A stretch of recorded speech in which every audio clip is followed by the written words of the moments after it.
You're watching TVC Breakfast. Governor AbdulRahman Abdulrasaq has proven himself as a personality to be reckoned with since assuming office as Governor of Kwara State on May the 29th, 2019. Just days after he was sworn into office, Governor Abdulrasaq embarked on a tour of primary health centers and public schools in the state to assess the level of decay and to initiate a first-hand approach on how to revive the two sectors he considered most important. He immediately ordered the payment of counterpart funds of 70 million naira to the universal basic education so as to fast-track the growth of primary education in the state. In the area of health, Governor Abdulrasaq ordered the payment of 282 million naira counterpart funding for the sector. A huge chunk of the funds was deployed to cater for the health needs of pregnant and nursing women and children. Joining me now from Ilorin to discuss the transformation agenda of Governor AbdulRahman Abdulrasaq 1 year after being elected Governor of Kwara State is his Chief Press Secretary, Rafiu Ajakai. Good morning. Thank you for joining us on TVC Breakfast. Quickly talk us through how the governor has been able to deliver on his promises 1 year after. Good morning once again. I've been a very busy one. For the last 1 year has been a very productive one for the people of Kwara State, and it has been informative. I see it had its job well cut out for it, because when you recall, the campaign mantra that brought the administration on board was what was called is a Yoruba word which means enough is enough. That word has different meanings to different people, but basically, in summary, what it means is that the people of Kwara State have had enough. But again, when you look across the country, you discover that when you do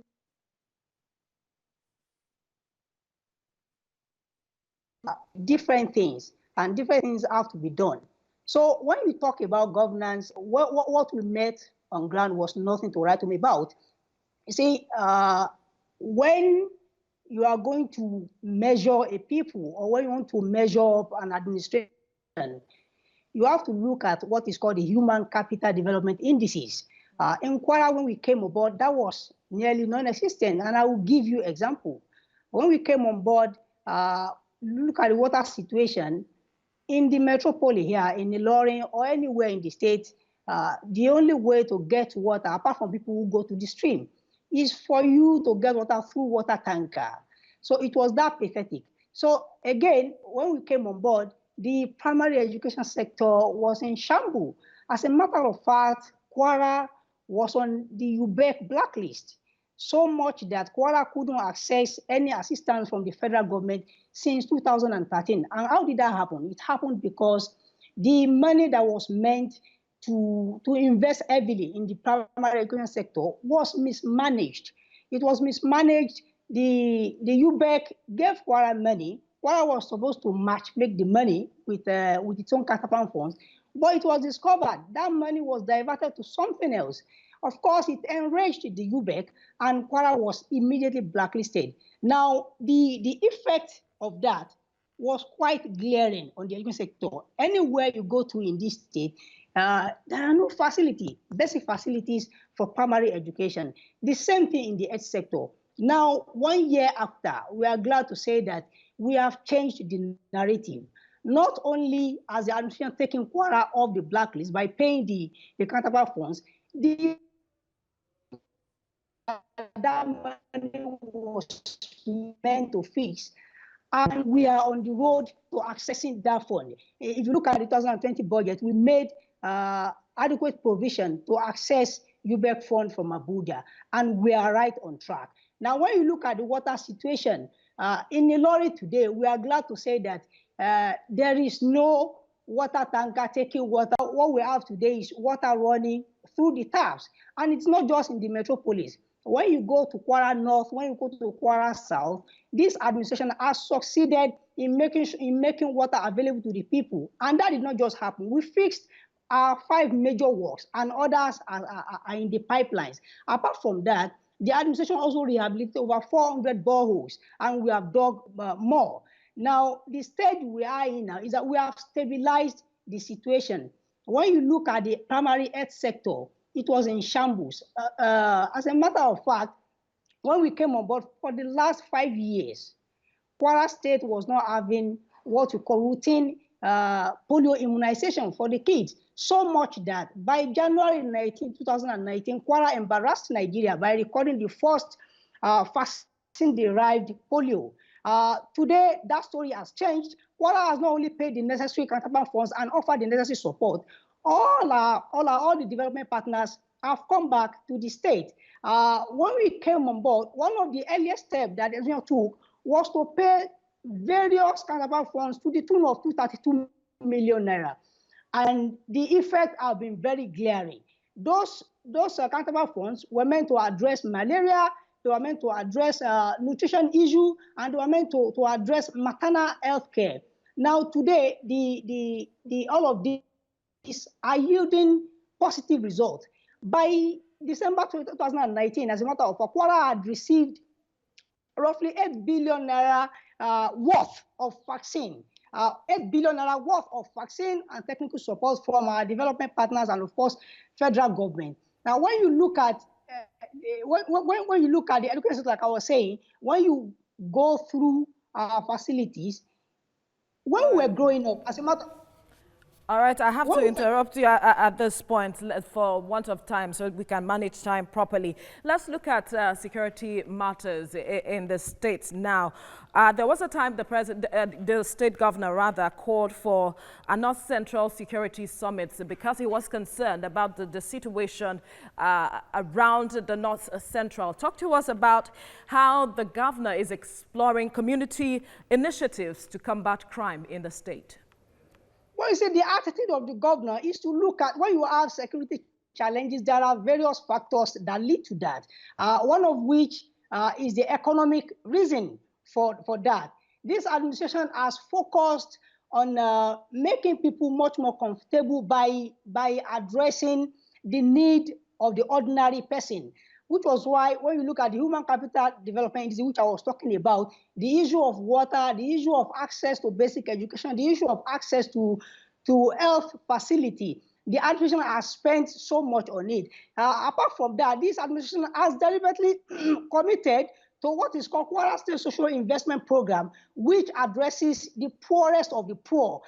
It seeks to engage unemployed youth. We are in the process of doing that now. It also seeks to pay some handout to the senior citizens. But beyond that, the administration has also spent a lot in purchasing vehicles for security agencies and, of course, strengthening the relationship between the state and the relevant security agencies in the state. So many things are being done. We are looking at using the economic stability, socio-economic stability to address security issues. But apart from, like I said, we have also invested in security architecture so that the security agencies are well equipped to go after suspected criminals or criminals themselves. All right, the state, as at December 2019, was able to generate, that's internally generated revenue now, about 30.6 billion naira, according to reports. What did the state do differently to achieve this, and how does it intend to build on that moving forward?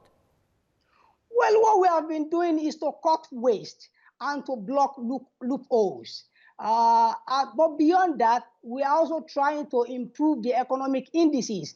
When people have something doing, that way you will be able to expand the tax net. You cannot tax people who are not doing anything. We can only tax businesses that are doing well. And that is what the administration is doing. We are trying to attract more private businesses. As a matter of fact, this administration is deliberately constructing more roads. We are widening. We are strengthening the health sector. We are strengthening the education sector so that our hinterland when people have access to basic facilities, the rural-urban migration will be reduced. And when you do that, people who are in the rural areas, maybe they are into agriculture or some other things, they will be able to pay 1 or 2 naira into the tax net. So you cannot drag people into the darkness if you are not supporting them economically. This administration has been doing that and will continue to do that. So how is the administration fighting COVID-19, saying that every state, almost every state rather, has been hit by this pandemic? How is it flattening the curve, and how enlightened are the people of the state? Well, that has been one of our major success stories in Kwara State. When you look at the national ranking today, Kwara is in the first 4. That has never happened before. And that happened because of the huge investment that this administration has made into the health sector. As a matter of fact, since October last year, when Nigeria was having the outbreak of Lassa fever, this administration, for the first time, put in place isolation center. We did not just put in place a structure. We have equipped that structure. When you listen to NCDC team that came to Kwara State, they did make the point that Kwara State has one of the best facilities in Nigeria today, even when we did not have case then.